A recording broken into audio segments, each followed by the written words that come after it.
வணக்கம். இன்றைய முக்கிய செய்திகள். தமிழகத்தில் சட்டமன்ற தேர்தல் வருகின்ற 23ஆம் தேதி நடைபெற உள்ள நிலையில் இன்று மாலை 6 மணியுடன் பிரச்சாரம் முடிவடைகிறது. ஜேஇஇ முதன்மை தேர்வு செஷன் 2 முடிவுகளை தேசிய தேர்வு முகமை வெளியிட்டது. இந்திய பொருளாதாரம் 6ஆம் இடத்திற்கு சரிந்துள்ளதாக தகவல் தெரிவிக்கப்பட்டுள்ளது. தமிழகத்தில் தேர்தலையொட்டி வருகின்ற 23ஆம் தேதியன்று கொடைக்கானல், தூண்பாறை, குணா குகை, பைன் மரக்காடுகள் உள்ளிட்ட சுற்றுலா தலங்கள் மூடப்படும் என்று வனத்துறை அறிவித்துள்ளது. தவேக தலைவர் விஜய் அவர்களிடமிருந்து விவாகரத்து கோரி மனைவி சங்கீதா அவர்கள் தொடர்ந்த வழக்கு விசாரணை ஜூன் 15ஆம் தேதிக்கு ஒத்திவைக்கப்பட்டுள்ளது. முருகப்பெருமானின் 5ஆம் படை வீடாக விளங்கும் திருத்தணி முருகன் சுவாமி கோவிலில் 11 நாட்கள் நடைபெறும் சித்திரை மாத பிரம்மோற்சவ விழா கொடியேற்றத்துடன் துவங்க உள்ளது. இன்று மாலையுடன் சட்டமன்ற தேர்தலுக்கான பிரச்சாரம் முடிவடைய உள்ள நிலையில் அதன் பிறகு அமலுக்கு வரும் விதிகள் அறிவிக்கப்பட்டுள்ளது. வருகின்ற ஏப்ரல் 26ஆம் தேதி வரை டெல்டா, மேற்கு தொடர்ச்சி மலை மற்றும் தென் மாவட்டங்களில் ஒரு சில இடங்களில் மழை பெய்ய வாய்ப்புள்ளதாக வானிலை மையம் தகவல் தெரிவித்துள்ளது. 22 கேரட் ஆபண தங்கத்தின் விலை சவரனுக்கு 480 ரூபாய் குறைந்து ஒரு சவரன் 1,14,400 ரூபாயாகவும் 1 கிராம் 14,300 ரூபாய்க்கும் விற்பனை செய்யப்பட்டு வருகிறது. இதனைத் தொடர்ந்து 1 கிராம் வெள்ளியின் விலை 280 ரூபாய்க்கு விற்பனை செய்யப்பட்டு வருகிறது. ஹார்முஸ் நீரிணையில் பிரான்ஸ் நாட்டை சேர்ந்த ஒரு கப்பலுக்கு ஈரான் துப்பாக்கி சூடு நடத்தியுள்ளதாக தகவல் தெரிவிக்கப்பட்டுள்ளது. மதுரை மீனாட்சியம்மன் சுவாமி கோவிலின் சித்திரை திருவிழா கொடியேற்றத்துடன் தொடங்கிய நிலையில் 29ஆம் தேதி தேரோட்டம் நடைபெற உள்ளதாக தெரிவிக்கப்பட்டுள்ளது. சென்னை மாவட்டத்திற்கான திமுக தேர்தல் அறிக்கையை முதலமைச்சர் மு க ஸ்டாலின் அவர்கள் வெளியிட்டுள்ளார்.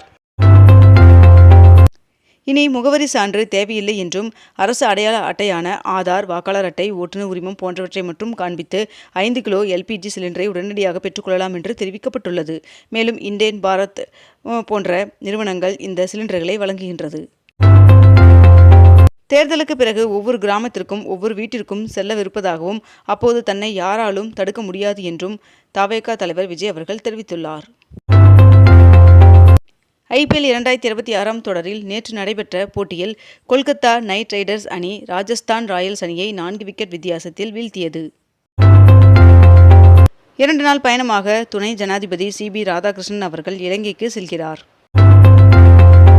தொகுதி மறுவரையறை மசோதா தோல்வி அடைந்ததை தொடர்ந்து நாடாளுமன்றத்தின் இரு அவைகளும் தேதி குறிப்பிடாமல் ஒத்திவைக்கப்பட்டது.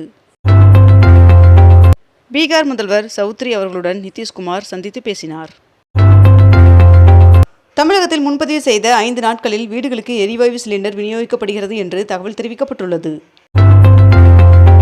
கிருஷ்ணா கால்வாய் சீரமைப்பு பணிகள் மீண்டும் தொடங்கியது. மதுரை மாவட்ட நீதிமன்ற வளாகத்தில் புதிய கூடுதல் நீதிமன்ற கட்டடத்தை உச்சநீதிமன்ற தலைவர் நீதிபதி சூரியகாந்த் அவர்கள் திறந்து வைத்தார். ஏர்வாடி தர்கா சந்தனக்கூடு விழாவை ஒட்டி ராமநாதபுரம் மாவட்டத்திற்கு வருகின்ற மே 11ஆம் தேதி உள்ளூர் விடுமுறை அறிவிக்கப்பட்டுள்ளது. மும்பையில் உள்ள 164 பள்ளிகள் எந்தவித அனுமதியுமின்றி இயங்கி வருவதாக தகவல் வெளியாகியுள்ளது.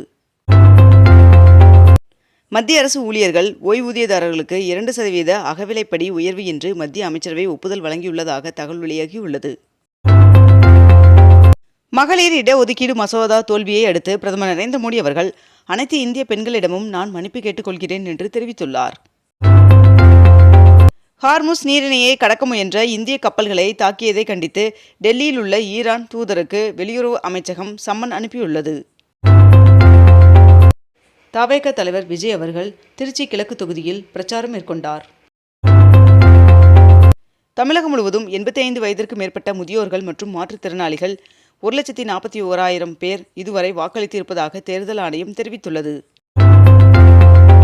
12 ஆண்டுகளில் மோடி அரசு கொண்டு வந்த அரசியல் திருத்த சட்ட மசோதா முதன்முறையாக தோற்கடிக்கப்பட்டுள்ளது என்று ராகுல் காந்தி அவர்கள் தெரிவித்துள்ளார். 2040ஆம் ஆண்டிற்குள் மனிதர்களை நிலவுக்கு அனுப்பும் நோக்கில் இந்தியா பணியாற்றி வருவதாக இஸ்ரோ தலைவர் நாராயணன் அவர்கள் தெரிவித்துள்ளார். தமிழ்நாட்டில் 12 இடங்களில் 100 டிகிரி ஃபாரன்ஹீட் மற்றும் அதற்கு மேல் வெயில் பதிவாகியுள்ளது. அதிகபட்சமாக கரூர் பரமத்தியில் 106 டிகிரி ஃபாரன்ஹீட் வெயில் பதிவாகியுள்ளது. பீகார் மாநிலத்தின் முன்னாள் துணை முதல்வர் தேஜஸ்வி அவர்கள் தமிழ்நாட்டிற்கு வருகை தந்துள்ளார். சட்டமன்ற தேர்தலை முன்னிட்டு ஏப்ரல் 21ஆம் தேதி முதல் 10,663 சிறப்பு பேருந்துகள் இயக்கப்பட உள்ளதாக தெரிவிக்கப்பட்டுள்ளது. ரசாயனங்கள் மூலம் பழங்களை பழுக்க வைத்தால் கடும் நடவடிக்கை எடுக்கப்படும் என்று FSSAI உத்தரவிட்டுள்ளது. சட்டமன்ற தேர்தலுக்காக வாக்குப்பதிவு இயந்திரங்களில் சின்னம் பொருத்தும் பணி தொடங்கியது. கேண்டிடேட்ஸ் செஸ் சாம்பியன் பட்டம் வென்ற வைசாலி அவர்களுக்கு 88 லட்சம் ரூபாய் பரிசு வழங்கப்பட்டுள்ளது. தொகுதி மறுவரையறை மசோதாவிற்கு எதிராக தமிழ்நாடு போராடியது, தமிழ்நாடு வென்றது என்று முதலமைச்சர் மு க ஸ்டாலின் அவர்கள் எக்ஸ் தளத்தில் பதிவிட்டுள்ளார். இஸ்ரேல் மற்றும் லெபனான் இடையே 10 நாள் போர் நிறுத்த ஒப்பந்தத்தை தொடர்ந்து எண்ணெய் வர்த்தகத்தின் முக்கிய வழித்தடமான ஹார்முஸ் நீரிணை மீண்டும் கப்பல் போக்குவரத்திற்காக திறக்கப்படுவதாக ஈரான் அறிவித்துள்ளது. சட்டவிரோத ஆற்று மணல் வழக்கில் முன்னாள் அமைச்சர் MR விஜயபாஸ்கர் அவர்கள் சரணடைய ஏப்ரல் 28ஆம் தேதி வரை கால அவகாசம் வழங்கப்பட்டுள்ளது.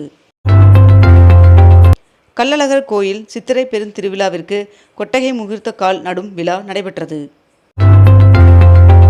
மேட்டூர் அணைக்கு நீர்வரத்து 148 கன அடியாக சரிந்துள்ளது.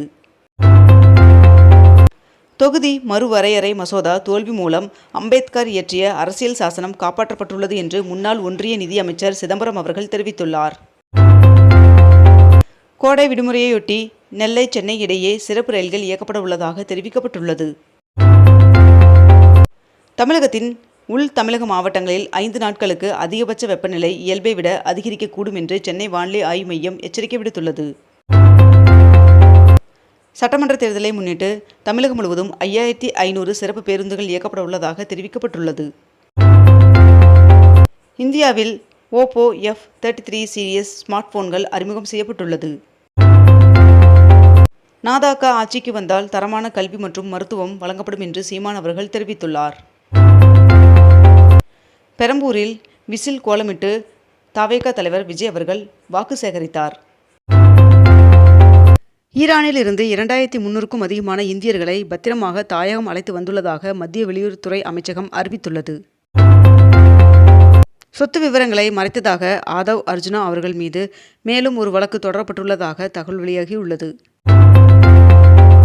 பெங்களூரில் 13,262 கோடி ரூபாய் மதிப்பீட்டில் 11 மேம்பாலங்கள் அமைக்க கர்நாடக அமைச்சரவை ஒப்புதல் வழங்கியுள்ளதாக தகவல் வெளியாகியுள்ளது. கடலுக்கடியில் 123 கிலோமீட்டர் தூரத்தில் ரயில் சுரங்க பாதை அமைக்க சீனா திட்டமிட்டுள்ளதாக தகவல் வெளியாகியுள்ளது.